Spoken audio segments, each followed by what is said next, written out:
Hello everyone. आज की इस वीडियो में हम oxidation of aldehyde to carboxylic acid वाला टॉपिक डिस्कस करेंगे।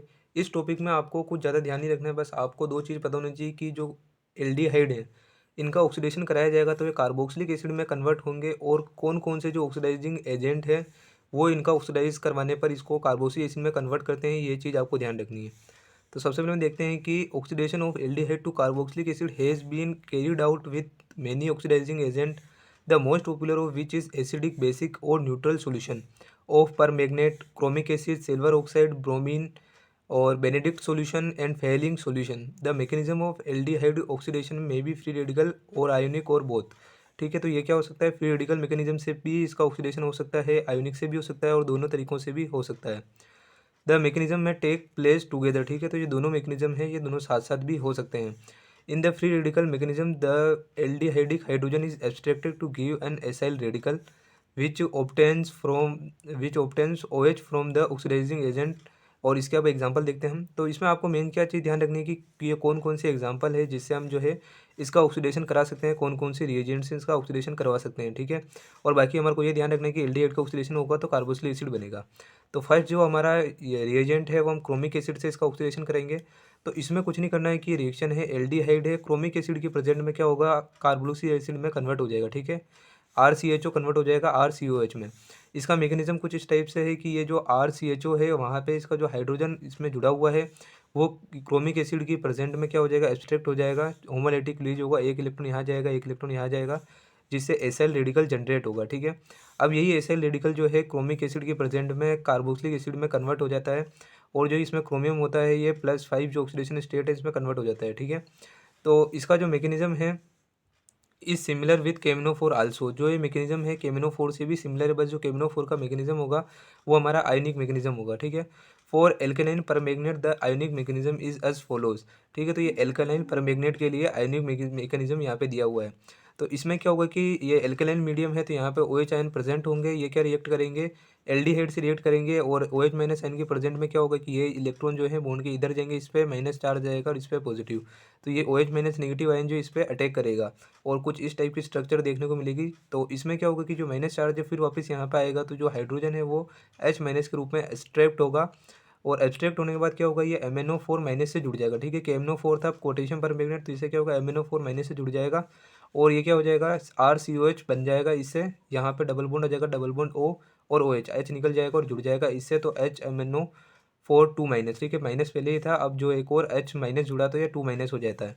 ठीक है, उसके बाद क्या होगा, यहाँ से H प्लस निकलेगा तो ये हो जाएगा RCOH, और यहाँ से MnO4 2 माइनस से OH माइनस आयन निकलेगा और यहाँ पे H2O जनरेट हो जाएगा, और MnO3 माइनस जनरेट हो जाएगा। ठीक है, तो इस टाइप से जो होगा KMnO4 के प्रेजेंट में क्या होता है, एल्डिहाइड से कार्बोक्सिलिक एसिड में ऑक्सीडेशन होता है।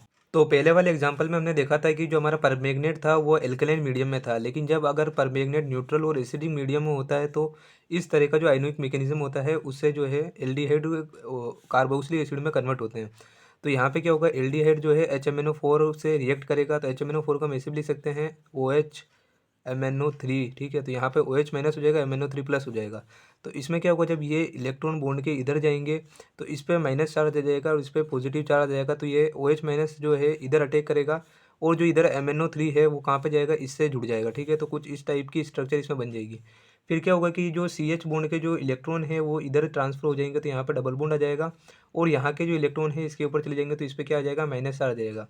तो उससे क्या बन जाएगा, कार्बोक्सिलिक एसिड बन जाएगा RC डबल बॉन्ड OH, और यहाँ से MnO3 माइनस जो होगा बाहर निकल जाएगा, और कोई B माइनस की प्रेजेंट में क्या होगा कि जो H प्लस है वो इसे रिएक्ट कर लेगा बेस से और इसे जुड़ जाएगा और BH बन जाएगा। ठीक है, और यहाँ पे जो Mn की ऑक्सीडेशन स्टेट है वो 5 हो जाएगी, +5 हो जाएगी। इसी तरह से जो है हम जो H2Cr2 H2Cr O4 जो कि क्रोमिक एसिड है उसका भी आयोनिक मैकेनिज्म होता है, तो वो कुछ इस तरह से होता है। तो ये जो है हमारा एल्डिहाइड है, तो इसमें क्या होगा, क्रोमिक एसिड को भी हम ऐसे लिख सकते हैं OHCHCrO3। ठीक है, तो यहाँ पे OH माइनस और HCrO3 प्लस हो जाएगा, तो यहाँ पे क्या होगा कि जब ये बॉन्ड के इलेक्ट्रॉन इधर जाएंगे तो ये माइनस चार्ज आ जाएगा, इस पर पॉजिटिव चार्ज आ जाएगा, और OH माइनस साइन इधर जाएगा, और जो HCrO3 है वो इससे जुड़ जाएगा। ठीक है, तो कुछ इस तरह की जो है स्ट्रक्चर इसमें आपको दिखेगी। और इसमें क्या होगा कि जो यहाँ पे जो CH बॉन्ड के इलेक्ट्रॉन है वापस ये कहाँ चले जाएंगे, ये O के बॉन्ड के इधर चले जाएंगे, तो यहाँ पे डबल बॉन्ड आ जाएगा, और यहाँ पे जो इलेक्ट्रॉन है वो CrO3 H के पास चले जाएंगे, तो CrO3 HCrO3 माइनस हो जाएगा, ठीक है। और यहाँ से जो है हमारा RC11OH कार्बोक्सिलिक एसिड बन जाएगा और HCrO3 माइनस जो है बाहर चला जाएगा और जहाँ पे जो H प्लस निकलेगा वो किसी बेस से रिएक्ट करके BH बना लेगा। तो इस तरह से जो है इनके कुछ आयनिक मैकेनिज्म है क्रोमिक एसिड के और इसका फ्री रेडिकल मैकेनिज्म है। इस तरह से जो HMnO4 है पर मैग्नेट अगर एल्कलाइन मीडियम में हो या फिर न्यूट्रल या एसिडिक मीडियम में हो तो ऑक्सीडेशन किस टाइप से होता है यहाँ पे आपने देखा। इसी तरह से जो एल्डिहाइड है वो ऑक्सीडाइज हो जाते हैं कार्बोक्सिलिक एसिड में बाय एटमॉस्फेरिक ऑक्सीजन, ठीक है। The direct oxidation product in this case is peroxide peroxy acid, ठीक है, RCOOH, ठीक है, 3 बार OH होगा, ठीक है, which disproportionate with another molecule of aldehyde to give two molecules of acid.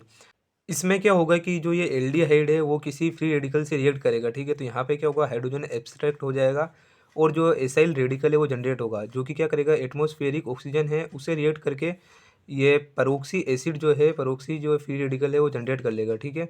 और वापस क्या होगा, जो हमारा ये एल्डिहाइड हमने शुरू में लिया था वापस ये इसे रिएक्ट करेगा, यहाँ पे ये एल्डिहाइड है तो इससे ये जब रिएक्ट करेगा तब क्या होगा, वापस जो H है ये इधर से एब्स्ट्रैक्ट हो जाएगा और इससे जुड़ जाएगा और यहाँ पे फ्री रेडिकल जनरेट हो जाएगा।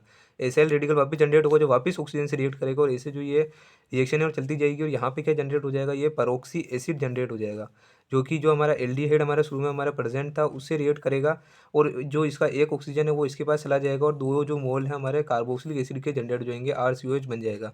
तो कुछ इस तरह से जो एल्डिहाइड है वो वेरियस तरीके से कार्बोक्सिलिक एसिड में ऑक्सीडाइज हो जाते हैं। तो अगर आपको वीडियो पसंद आए और कोई इससे हेल्प मिले आपको तो वीडियो को लाइक करके हमारे चैनल को सब्सक्राइब जरूर करें।